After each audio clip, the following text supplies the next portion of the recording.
ngabe ikhona le timo tidale kanje tiba khona yena kadze akhona ingani ngobe phela kuthiwa nguSimakadze ngobe kadze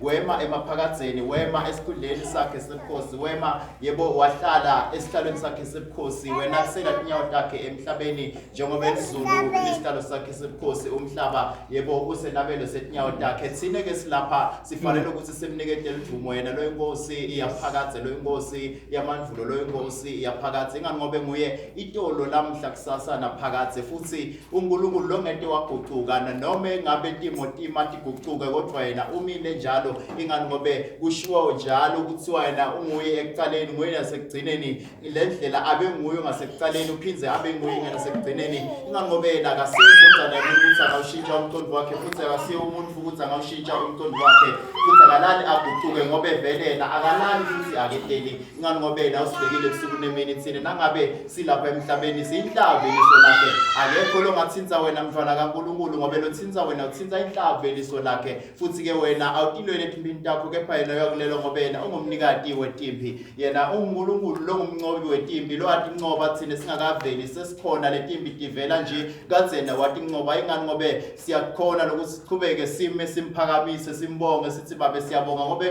kunaletinye